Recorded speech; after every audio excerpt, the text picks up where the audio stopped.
to talk about crime. I'm from Philadelphia. I know crime already. I don't know enough about duck dick. Silence your phone. Listen to Kenny Chesney later. All right, guys, we're gonna bring up our next comedian. He's a great friend of mine. He's young in comedy, but look, I'm just gonna throw out a few names. Late Night with Jimmy Fallon, okay? Netflix, Comedy Cellar. These are all places you're never gonna see him. But this man is funny and he's here for you tonight, so please put your hands together for Nick Yanoshak, everybody.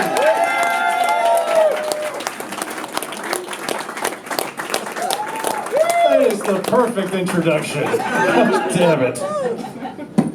And you know what? Great introduction, because this is my first official comedy spot, too. Yeah. You did this to yourself, Chris. You did this to yourself. And I'm serious, my parents showed up unbeknownst to me, and they're meeting my girlfriend for the first time, and also the circle of friends that I go crazy with, so it's like worlds collide. This guy says, Nick, you look nervous. Yeah, because fucking worlds are colliding right now. This is all raw energy. Holy goddamn it. So, back to my material. I was driving from New York today. I was on a salmon trip. And my Subaru Outback is just a mess and smells terrible of fish right now. Lesbians really love it this time. I got 3 offers on the way here. But my car is like filled with like fishing supplies, camping stuff, and as some people would say, all my white boy activities. No, it's so bad, people start calling my car the white boy mobile. That's right, yeah, that was it. White boy mobile. Trunk complete with camping tent and fishing poles. Do-do-do-do-do-do-do-do, white boy.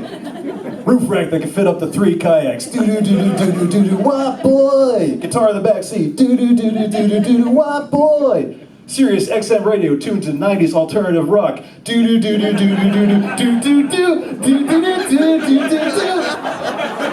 White boy. Yeah, that's the music style. Can't get me away from that. And my classic rock, of course. Like my Beatles and my Stones. I don't like going to the classic rock concerts so much. The groupies are looking a little rough. Though when they flash their tits, they only gotta go yay high, so they're hanging low these days, hanging low. But I don't do all the stereotypical things. Like, I don't watch football. And I feel like whenever I say that, people turn into Stepford Wives, like, God dang, doesn't watch football? These people in the front are checking to see if I have testicles. I shouldn't assume that. It's getting safer to come out as being a man that does not watch football. It's a carryover from my father. He's right in the back. Because he was very adamant for me to watch football as a kid. Like, he would say, all right, Nick, let's watch some football. Why? Because you like to play violin and paint pictures too much. We gotta balance you out. But I want to paint a picture. Shut the fuck up, let's watch football. And this was his method. He would just get in my face and go, football, football, football. That's a direct quote. That's a direct quote. It's like very persuasive, Dad. I wonder if that's what they do in those like Christian gay conversion camps. It's like open up a Playboy and say, titties, titties, titties. I wonder if that works so well. God, that means also fantasy football's back. You all into that? Yeah. I hope you're making money hand over fist. Fantasy football. White people haven't made this much money off black labor since slavery. Serious, is that your fantasy? Just to buy and trade black people and have them work the field for you? My God, I'm glad I don't participate.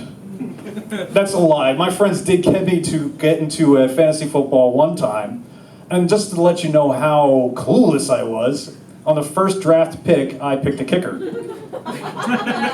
Okay, good. A lot of people laughed on that one. That's good, because maybe you're just as ignorant as I was. A kicker seemed important to like the plot of Ace Ventura, so that's why I went for it. Apparently it's the thing that you picked the last pick. People also ask if I played football because I have the body type of a person that did and just never went to the gym afterwards. Like somebody said, you're shaped like a thumb. Actually, it was that guy again. Yeah, it's like, you're shaped like a thumb. I love hanging out with comedians. We just like rip into each other. It's very fucking healthy. But I get it. Like, I'm the same shape like all the way down. I'm like, I just have the same width I'm shaped like a big rectangle. I'm shaped like a thwomp. Anybody with me? A thwomp, the thing from Super Mario Brothers, you know, tries to crush Mario, makes that sound. Oddly enough, that's the sound I make when I'm getting up from the couch anymore. I'm over 35, I make a lot of sounds.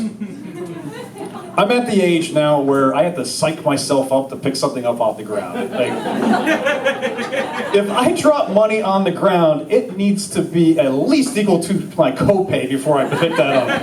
It's not worth the financial risk otherwise. And last year I hurt my back real bad, and more recently hurt my leg, and before you ask, no, I don't know what the fuck happened. There's no good injury stories after 35. You see me with a neck brace, hey, Nick, how'd you hurt your neck? Somebody called my name and I turned too quickly. Like, I was limping the other day from putting on my shoes. I was serious, like, people was like, Nick, why were you limping? It's like, I was putting on my shoes and something happened. I don't know, god damn it. But I had a real problem like a couple weeks back because my back and knee were both out, and I didn't know how to dry my leg from coming out the shower. I'm serious, I was like, I couldn't bend this way because of the back, and I couldn't bring my leg up to me because I couldn't bend it, but I could bend to the side, so I had to do like a stripper move to dry it. I was like, really good at that move, thank you. I can make it on the pole if not in comedy. Fuck Netflix,